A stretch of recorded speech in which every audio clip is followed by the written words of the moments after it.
Assalamualaikum Bapak. Waalaikumsalam warahmatullahi. Maaf Bapak mengganggu waktunya. Jadi Mei mendapat tugas dari program Bergerak untuk melakukan wawancara dengan kepala sekolah mengenai pengambilan kebijakan berdasarkan nilai-nilai kebajikan. Apa kabar Bapak pada pagi hari ini Pak? Alhamdulillah, syukur sehat. Alhamdulillah. Meskipun secara cuaca mungkin kadang mempengaruhi, sedikit banyak mempengaruhi juga kondisi fisik. Iya Pak. Mungkin faktor U juga ini. Iya Pak. Jadi terima kasih Bu Mei. Kita sifatnya di sini lebih banyak pada bertukar pandangan, tapi mungkin dari sisi saya sebagai kepala sekolah hanya mungkin lebih dulu waktu sedikit dari Bu Mei secara pengalaman, tetapi secara kita sisi dalam hal akademik ya mungkin saya juga belum banyak paham yang sifatnya yang bersifat teknis. Bu Mei kan tahu dengan saya di sini. Jadi kira-kira apa yang perlu Bu Mei tanyakan berkaitan dengan pengambilan keputusan berdasarkan etika, nilai-nilai kebajikan. Oke, Bu Mei, silakan. Terima kasih banyak Pak untuk waktu dan kesempatannya. Jadi ada 8 pertanyaan yang akan Mei ajukan kepada Bapak. Yang pertama Pak, selama ini bagaimana Bapak mengidentifikasi Pak kasus-kasus yang merupakan dilema etika atau rujukan moral? Mengidentifikasi kasus yang bersifat dilema, iya, berkaitan dengan nilai-nilai kebajikan dan rujukan moral. Jadi di satu sisi kita sebagai pimpinan, kalau memang mau dikatakan sebagai pemimpin yang bijak, pemimpin yang baik, harus bisa mengambil keputusan berdasarkan identifikasi kasus. Kita lihat seperti apa, dari sudut pandang sebagai apa, kasusnya seperti apa, dan siapa yang kita hadapi.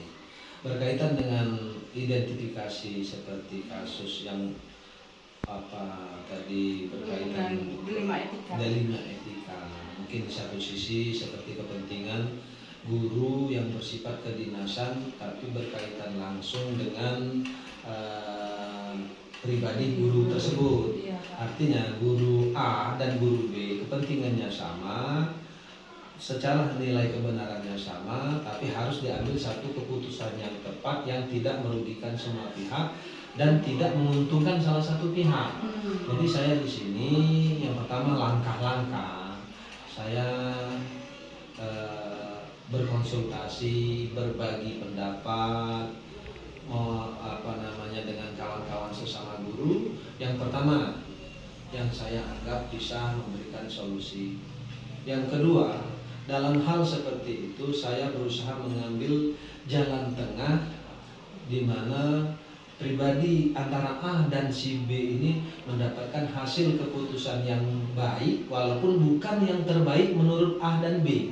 Tetapi B tidak dirugikan, A tidak dirugikan. Kalau bahasa kerennya, kalau bahasa ilmiahnya win-win solution. Seperti itu. Oke, Bu Mei? Oke, Pak.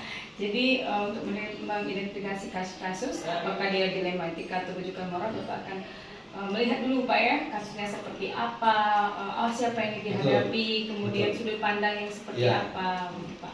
Nah, pertanyaan yang kedua Pak ya, bagaimana Bapak menjalankan keputusan di sekolah Bapak, terutama untuk kasus-kasus di mana ada dua kepentingan yang sama-sama benar atau sama-sama mengambil kebajikan?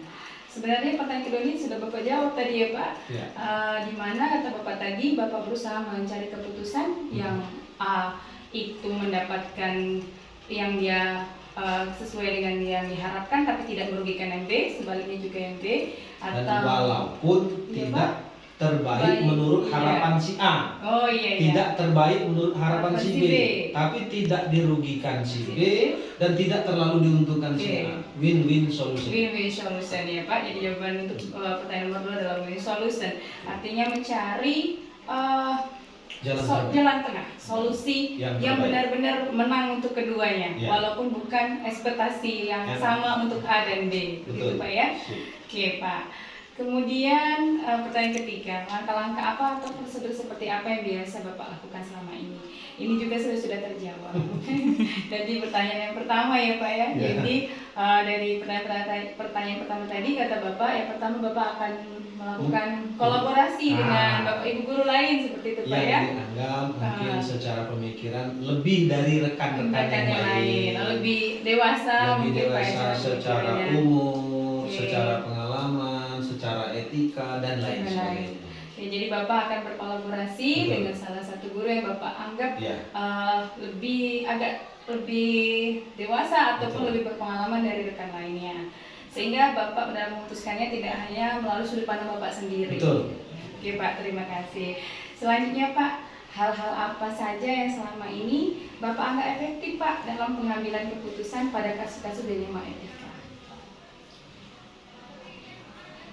Jadi hal yang paling efektif ketika kita menghadapi kasus-kasus yang berkaitan dengan dilema etika itu pada prinsipnya kita bertukar pandangan dengan rekan-rekan guru yang dianggap senior.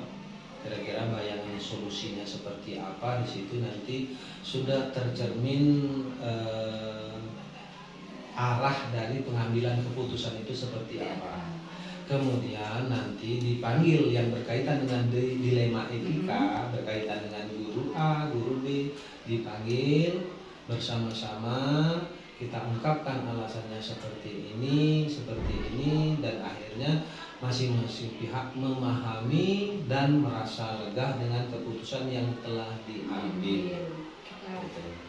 Jadi dianggap efektif berkolaborasi dulu dengan guru lain ya Pak ya, yang dianggap lebih senior, lalu memanggil kedua guru ataupun guru yang punya masalah tadi, dikemukakan, dibicarakan lagi, didiskusikan lagi sehingga sama-sama bisa menerima apa keputusan yang Bapak ambil, seperti itu Pak ya.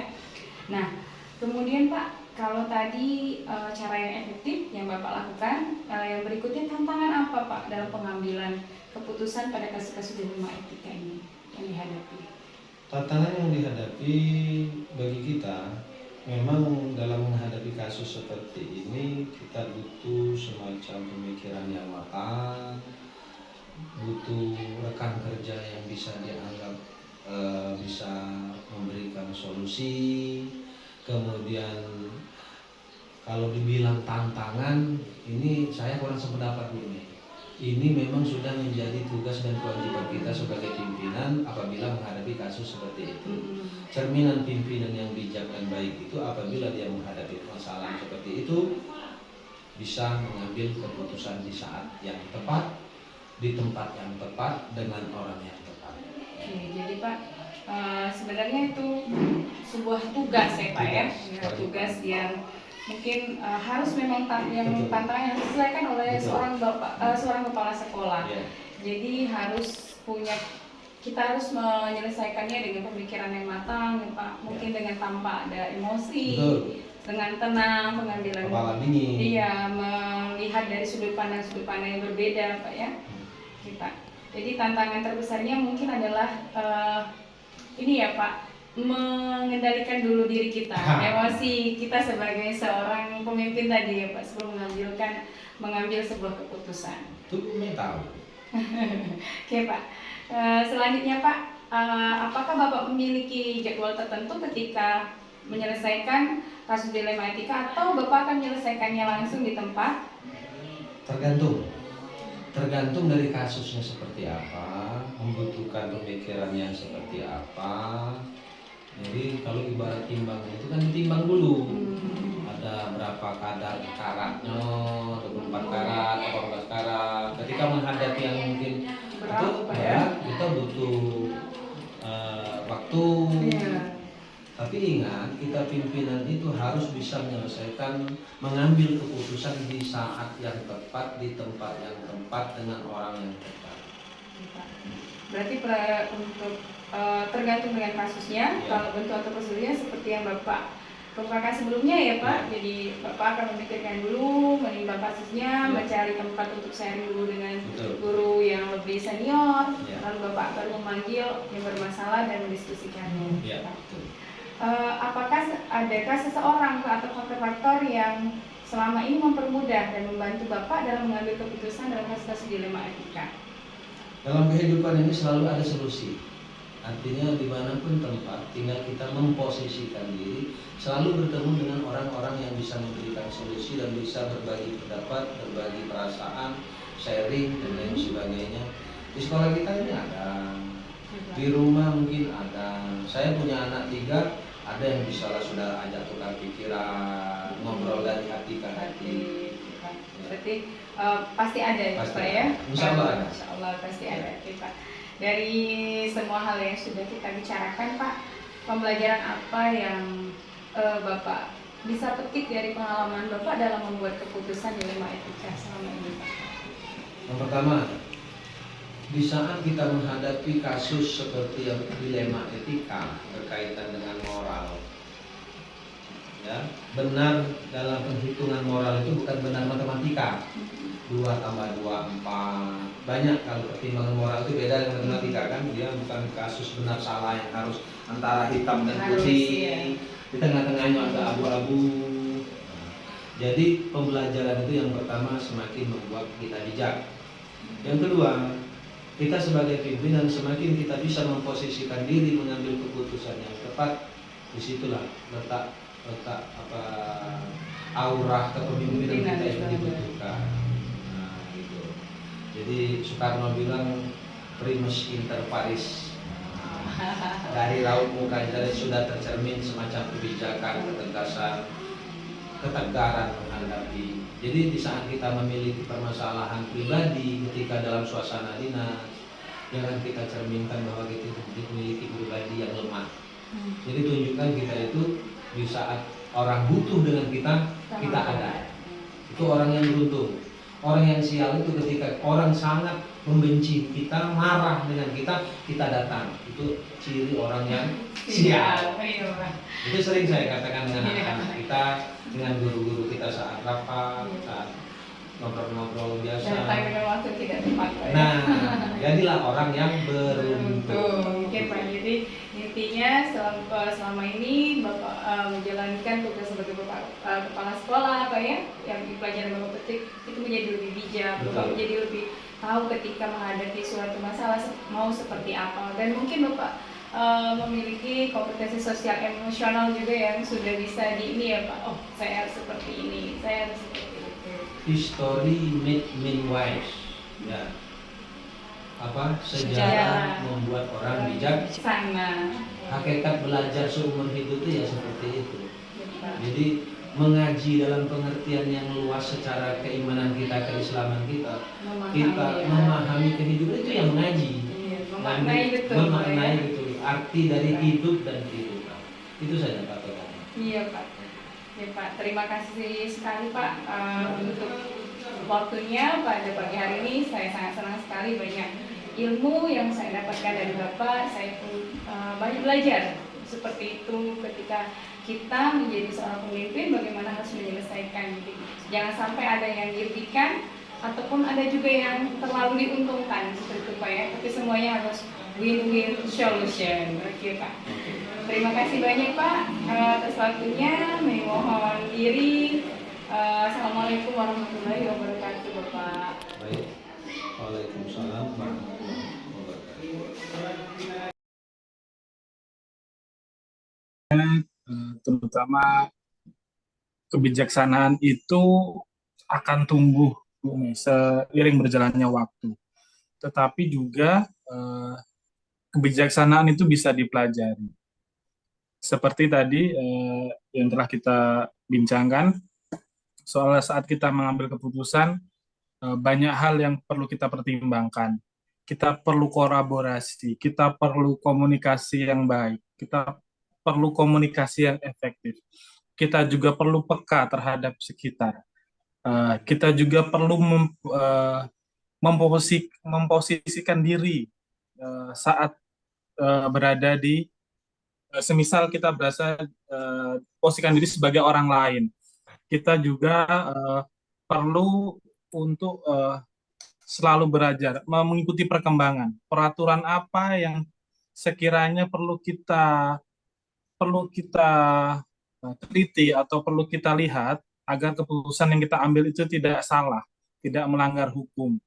Eh, itu yang berkaitan tentang kedinasan, terutama berkaitan tentang pelaksanaan pembelajaran atau pelaksanaan kegiatan di sekolah secara umum, gitu. Sebenarnya gitu. Oke, jadi Pak ya, dari pengalaman Bapak selama ini, maka pembelajaran dipetik bahwa kebijakan kita terhadap suatu masalah dalam pengambilan keputusan itu sebenarnya bisa kita pelajari seiring berjalannya waktu. Semakin banyak masalah yang kita hadapi, kita putuskan, maka dengan dari sanalah kita bisa bijak dalam mengambil keputusan, asalkan Iya, kita sendiri itu berusaha untuk peka terhadap apa yang terjadi di sekitar kita. Kita mau berkomunikasi tidak hanya secara baik, tapi juga berkomunikasi secara efektif, kemudian berkolaborasi yang paling penting ya Pak ya. iya.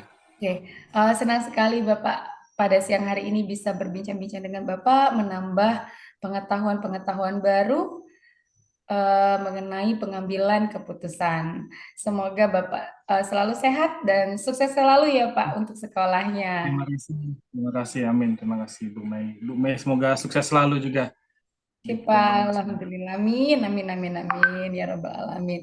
Oke Pak, saya rasa perbincangan kita pada siang hari ini kita cukupkan sampai di sini. Sekali lagi saya mengucapkan banyak terima kasih ya Pak. Sama-sama Bu Mei.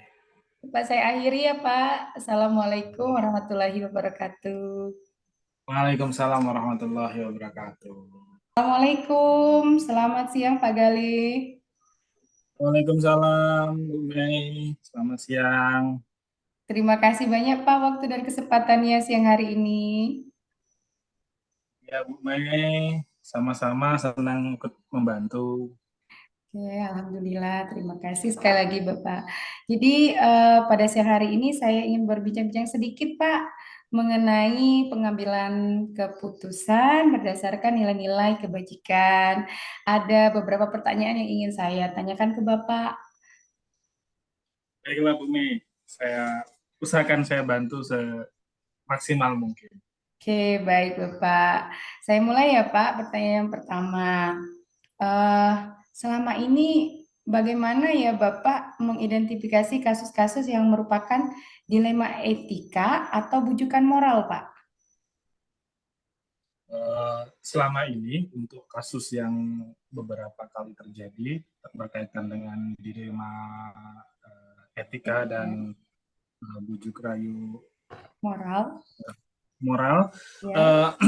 pertama biasanya itu saya identifikasi Bu Mei tentang apakah ini atau antar individu atau individu dan kelompok, antara soal kepatutan atau rasa kasihan, apa namanya, kesetia kawanan atau apa. Nah, itu saya identifikasikan dulu permasalahannya antara individu atau antar kelompok atau individu dan kelompok. Lalu biasanya saya gali masing-masing dari kedua belah pihak, antara pihak-pihak yang bertikai atau masalah yang dihadapi.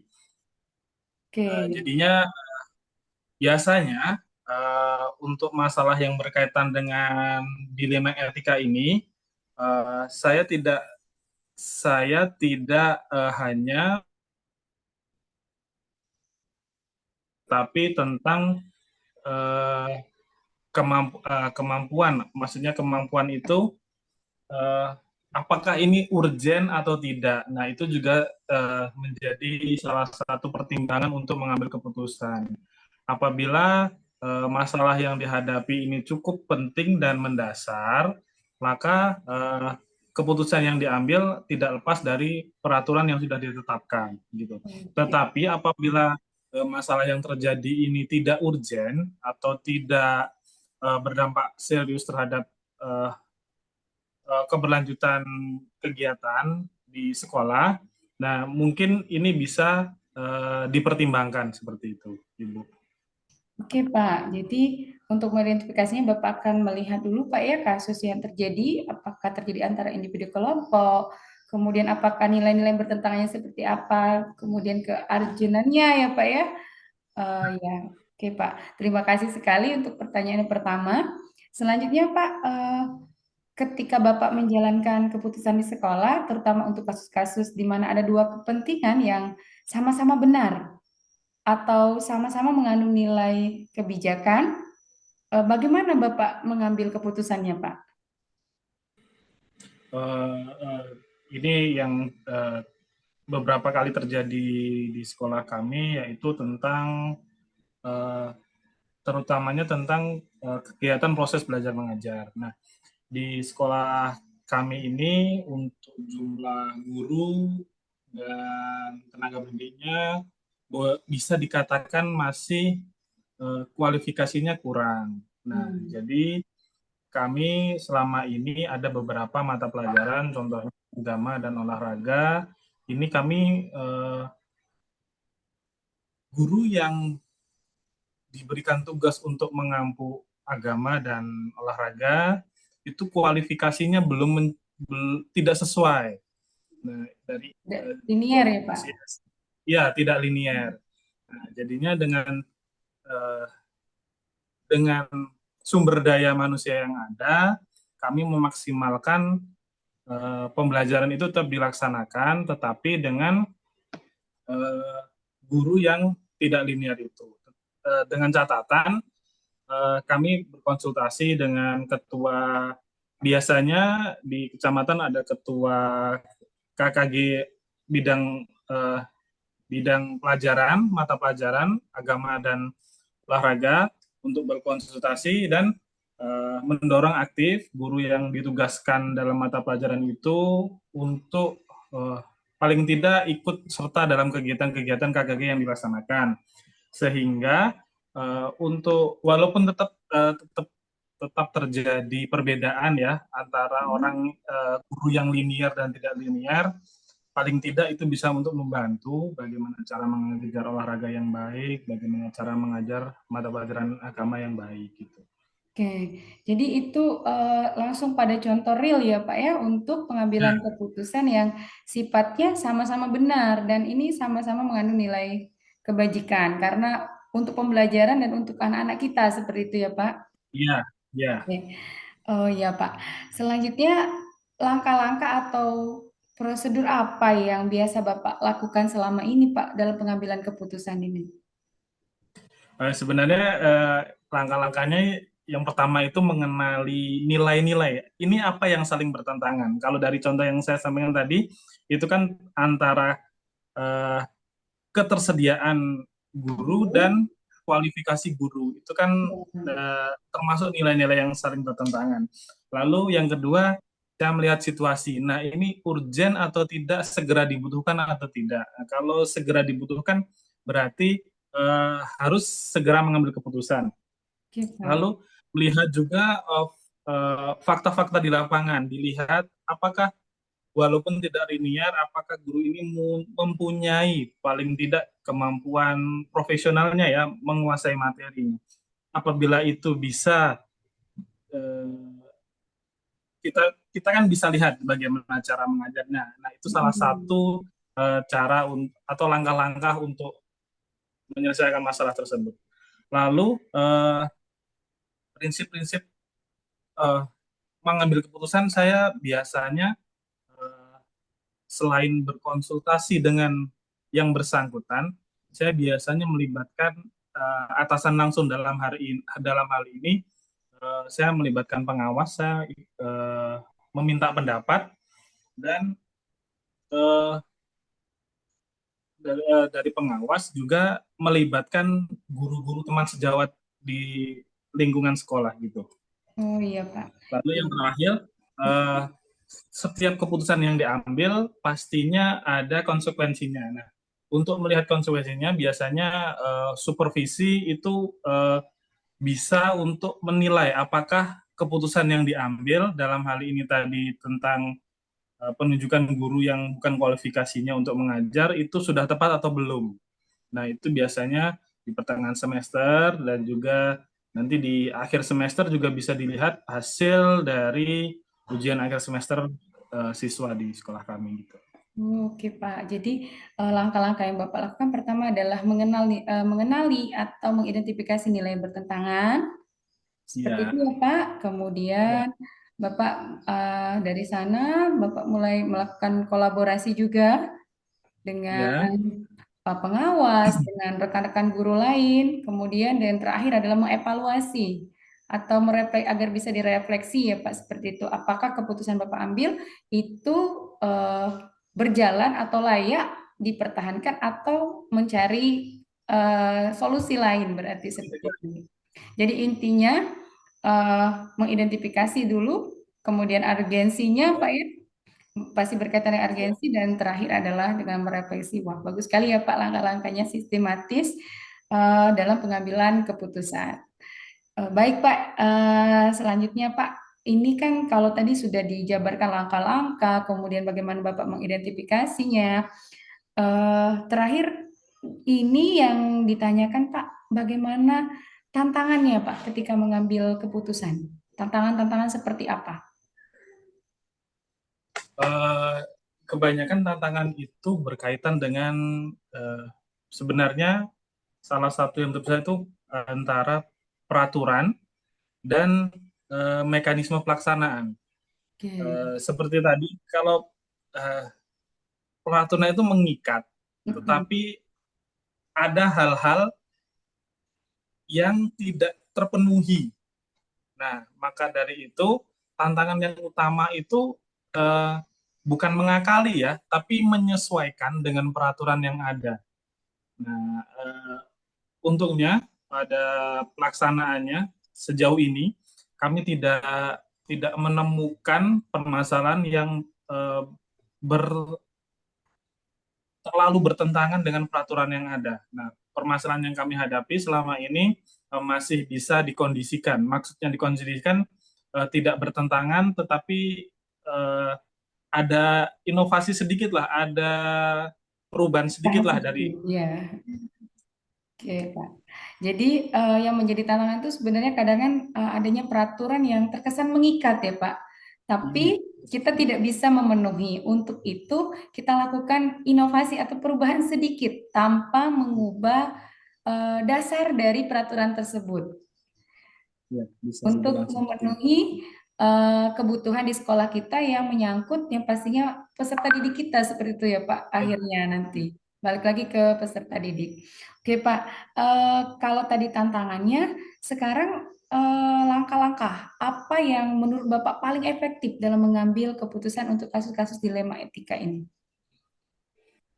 Kalau langkah-langkahnya sepertinya yang sudah Iya. tadi Oh Bu iya. Mei juga simpulkan. Yang pertama kita harus kenali dulu apa apa ini nilai yang bertentangan itu apa. Maksudnya kepentingannya apa, terus urgensinya gimana, terus eh, akan sangat baik untuk melibatkan orang lain. Oh iya. Jadinya kita tidak Kolaborasi ya menjadi Pak. iya kolaborasi, kita Iya. tidak menjadi orang yang mengambil keputusan secara sepihak gitu, Iya. libatkan banyak pihak agar keputusan yang kita ambil itu tidak paling paling tidak mengakomodir banyak pihak, tidak semuanya, tetapi kemungkinan mengakomodir banyak pihak. Yang selanjutnya selalu lakukan evaluasi. Nah, itu cukup untuk membantu gitu. Untuk menilai apakah eh, keputusan yang kita ambil apa perlu dilanjutkan atau dipotong sampai situ ganti lagi atau gimana gitu. Oke, Pak. Jadi sebenarnya hal yang paling efektif itu dari perbincangan kita itu titik beratnya sebenarnya adalah kolaborasi ya, Pak. Berkolaborasi dengan orang lain sepertinya. Karena dengan berkolaborasi kita tidak menjadi orang yang mengambil keputusan sendiri, tapi berdasarkan banyak Ya, pertimbangan dan sudut pandang. Oke, ya. Pak. Terima kasih. Selanjutnya, Pak, ketika ada masalah, apakah yang terjadi ketika butuh penyelesaian, apakah Bapak punya jadwal tertentu atau Bapak langsung menyelesaikannya atau seperti apa, Pak? Jika ada masalah yang harus diselesaikan atau diambil keputusannya. Kalau kami ada memang jadwal untuk rapat bulanan sudah kami jadwalkan di awal tahun, tetapi untuk hal-hal yang urgensinya tinggi, kami bisa melaksanakan rapat secara tidak terjadwal, tentunya dengan melibatkan komite sekolah, orang tua, wali, ataupun dinas terkait, misalnya pengawas atau eh, iya pengawas gitu. Seperti itu, Bu.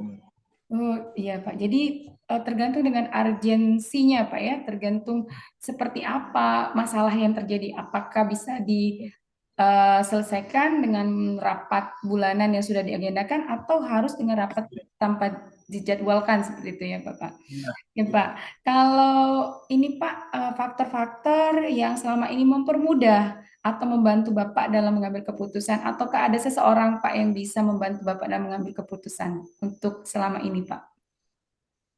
Selama ini karena eh, menurut saya kedekatan antara komite sekolah dan sekolah itu sangat dekat, itu memudahkan kami di sekolah untuk mengambil keputusan. Jadinya segala sesuatu yang berkaitan tentang kegiatan sekolah, untuk mengkomunikasikan dengan komite sekolah, terutama itu sangat mudah sekali. Komite sekolah selalu mensupport kami, apapun yang kami lakukan, tetapi dengan pengawasan tentunya ya, Hmm. tentunya dengan pengawasan. Nah, selain itu untuk pengawasan dari pengawas pembina, setiap bulan kami rutin melaksanakan rapat atau pertemuan 1 bulan sekali, itu yang terjadwal. Dan juga ada kunjungan oleh pengawas pembina, itu juga terjadwal setiap 1 bulan sekali. Paling tidak itu yang mempermudah kami. Komunikasi kami cukup baik antara sekolah, komite sekolah maupun ke pengawas. Jadi keputusan yang kami ambil itu sudah didengar oleh komite sekolah, dalam hal ini perwakilan oleh orang tua dan juga pengawas gitu.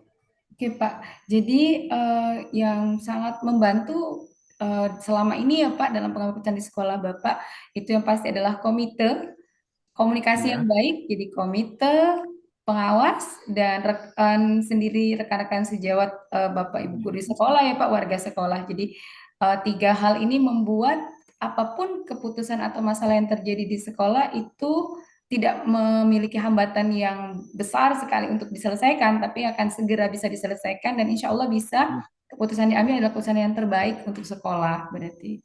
Iya, wah, saya jadi dapat banyak ilmu nih Pak, bagaimana cara pengambilan keputusan yang eh, Sama masih belajar semua kita. iya, saya juga Pak.